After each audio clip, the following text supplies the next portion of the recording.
Portland, Oregon, February 1996. Yes! Go! Go, go, go! A mountain begins to move, and for a contractor and his son, there's only one option. Get out of the way fast. Go, go, go, go! Go! Go, faster! Faster!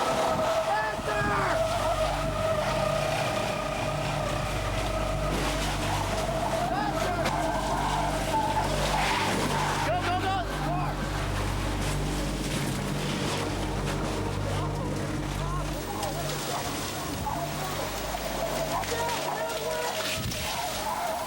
Oh my God! They had just gone head-to-head with one of nature's most powerful and destructive forces.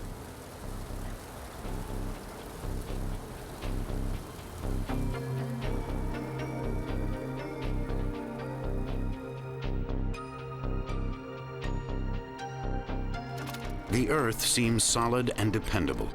We take it for granted. We assume it will always be there. But sometimes the Earth betrays our trust.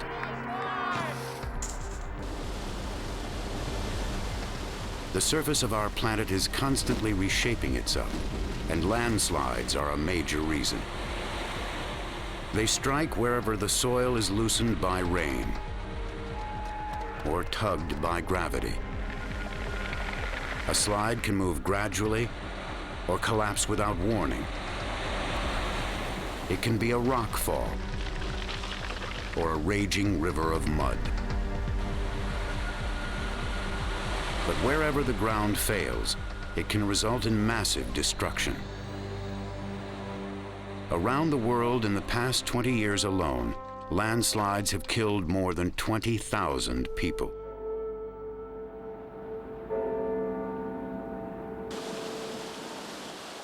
One place that sees more than its share of landslides is California, where climate and geology conspire to produce hundreds of them every year.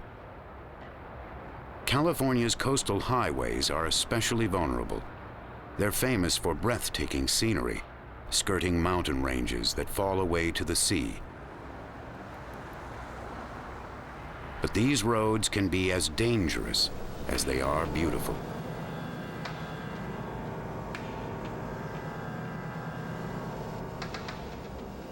Lori Holzer knows as well as anyone that the scenic hills of California hold the potential for disaster. One day in November 1997, she was driving along this stretch of Highway 41 when she found herself in the path of a 2-ton boulder.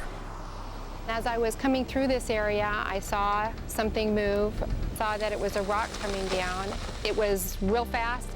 And when it hit me, it was like a cannon going off inside the car. And it apparently pushed me into the oncoming traffic where I ended up striking a vehicle, and then I flipped and I slid for quite some feet. And I kept thinking, just don't let me go over the side, just don't let me go over the side.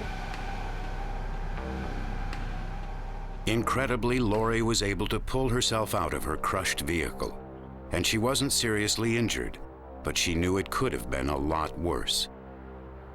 And at one point I thought, you know, I'm not really afraid to die, but you can't have me yet. I have 2 kids I want to see grow up. And I had a guardian angel that day. Lori was lucky, but she's not alone.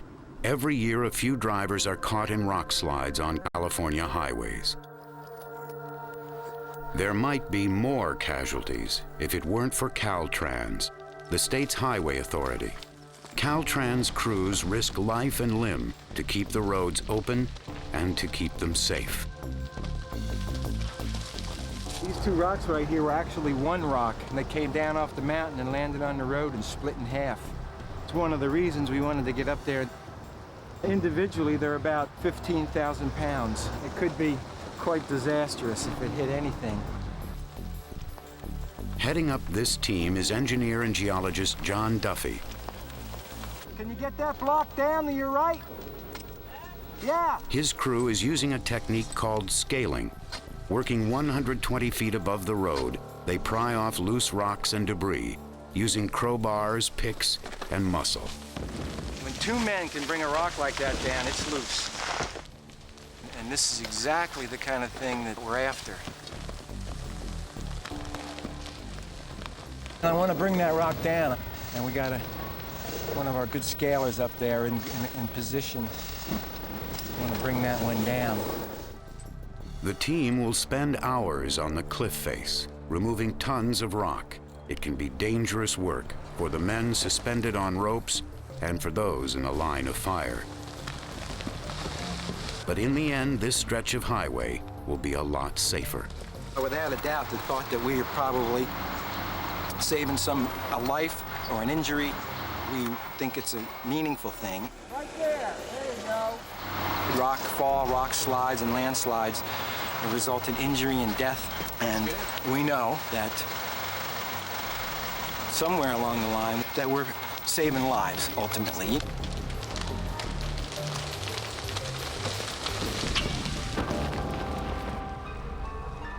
Of course, landslides don't just threaten highways and drivers. Entire communities are at risk, and every year brings more tales of tragedy from around the world. Aberfan, Wales, 1966. This mining village was surrounded by mountains of coal slag. When spring water built up under a slag heap, it collapsed. Sludge and debris engulfed some 20 houses and a village school. The students inside had just returned to class from a morning assembly. Within minutes, frightened parents rushed to the scene to help pull their children from the rubble. But for many, it was already too late. The final death toll was 144. The school had lost one student out of every 6.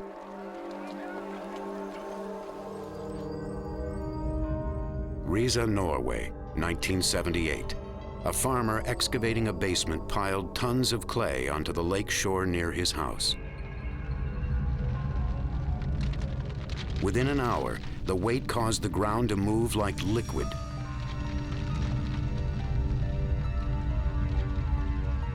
Five houses and parts of 7 farms were swept into the lake.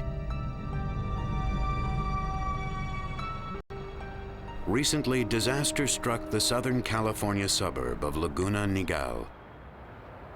In one neighborhood, many residents lived in $500,000 houses with million-dollar views. Few realized that the man-made hill beneath them could fail. Carolyn Brown recalls how her dream home began to crumble before her eyes. We really started seeing problems about a year after we were in the house. So it's been a year and a half that we knew something was wrong, the cracks opening up. Every day you could see something different. You could look and say, this wasn't here yesterday. You saw the changes happening quickly. It was a bad situation, but after a few months of heavy rain, it got a lot worse.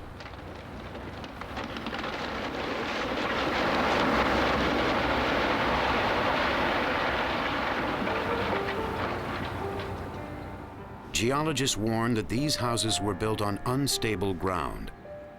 This was a disaster waiting to happen. Carolyn was among dozens of residents who were forced to evacuate. We enjoyed it a lot. It was a spectacular view. You could look out here, you see the ocean, you see all the valley, you see the mountains. It's unfortunate. It was a beautiful home. It was a beautiful area to be in. One March night, her beautiful home disintegrated and fell into the valley below.